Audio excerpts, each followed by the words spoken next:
We're going to talk about what happens when you're a leader or we're in a company and things don't go right.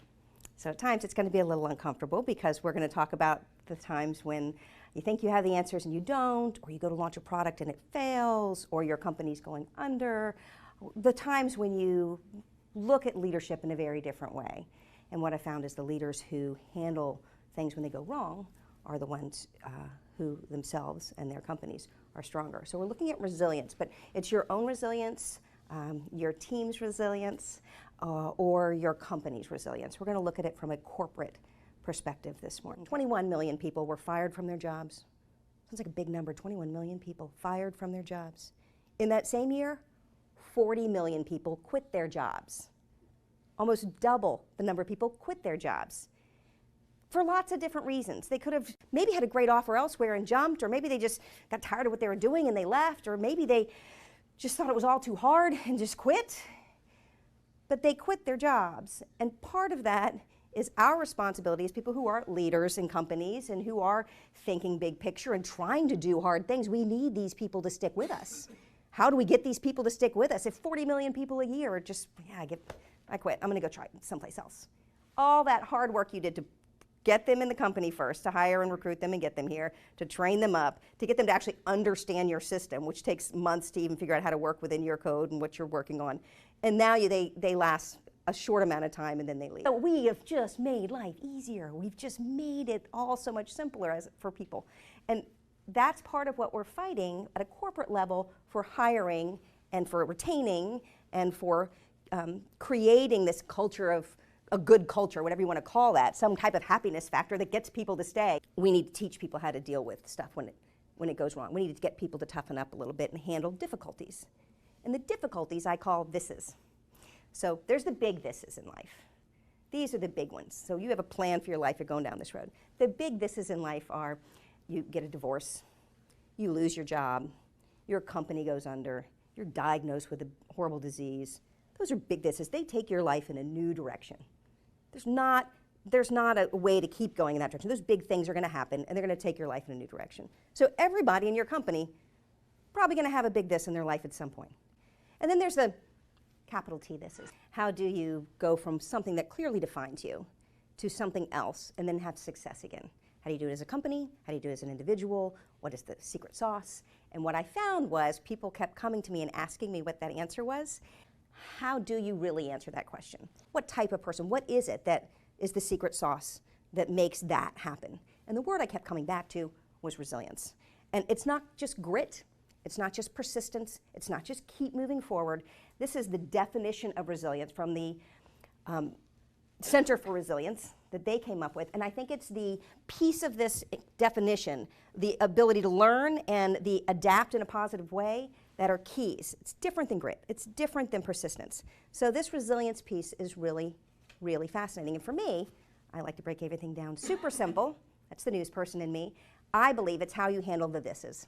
How you handle the thises is directly related to your success. Whether you're an individual, whether it's your team that has an issue or this, or whether it's your whole company that has an issue or this. How you handle the thises, the problems that arise, will define whether or not you have success. What's really important about this book is this page you're on, okay? All the pages ahead are blank. Nothing on them yet. You have ideas, but nothing's on them yet. The language you use, nothing is on those pages. So when you think of it this way, when something big happens, you can go, oh, I'm going to help define what this future looks like for me, for my company, right?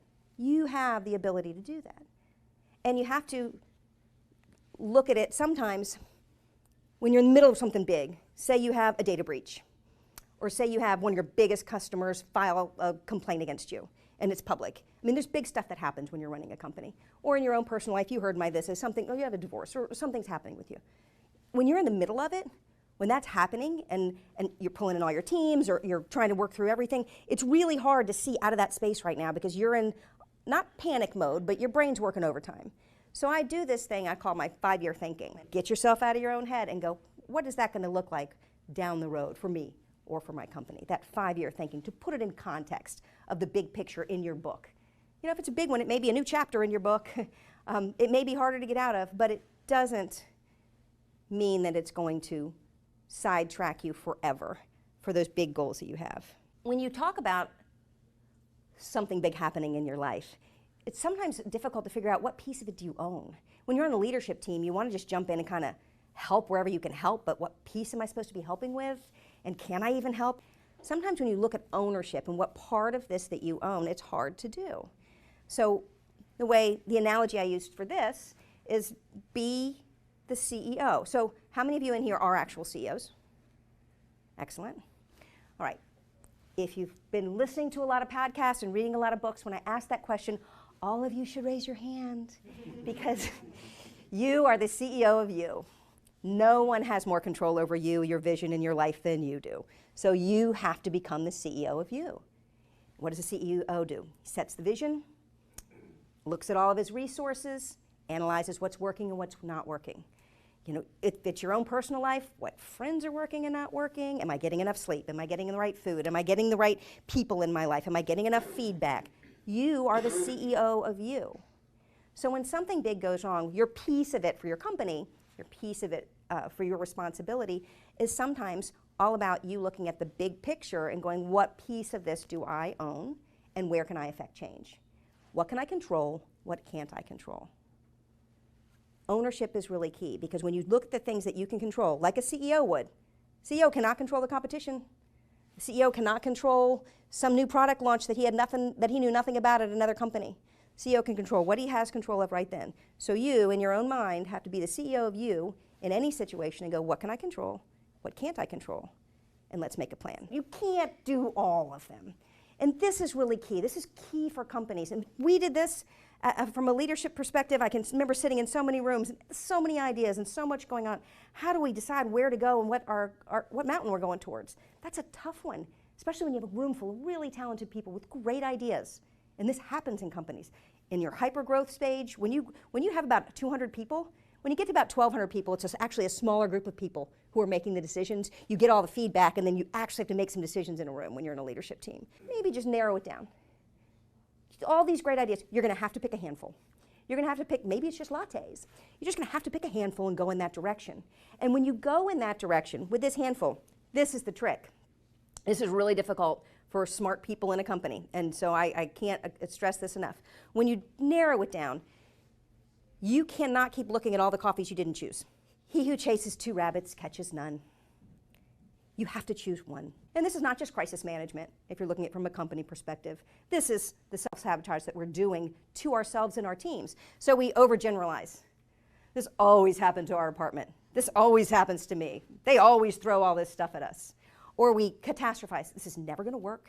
We are ruined. We're going, this is the worst thing ever. We are ruined. Done. We spend time having these conversations, and we've all done this. But the energy we spend on this and the language that we use on this is just keeping us from getting to where we're going. And if you are using this language and it's coming out of your mouth, that's a problem. Because you start the echo. So if something big happens in your company and it's a mess, and you go, this is a disaster. This is horrible. We're never going to get through this. Oh my gosh. And then they hear you say this out loud. And then your team hears you say it out loud. And your team takes it out to other people. They say it out loud. And the word is disaster. This is a mess. They go to the next person, it's a disaster. It's a mess. Then you go to a bar that night. You're walking through there with your husband and your wife. And then you hear some people at the bar like, oh, did you hear that team in a disaster? It's a mess. Okay? That's how that works. You create. How about this? Something big happens. You're like, whoa, didn't see that coming. That's going to be a challenge. We're going to have to get on this.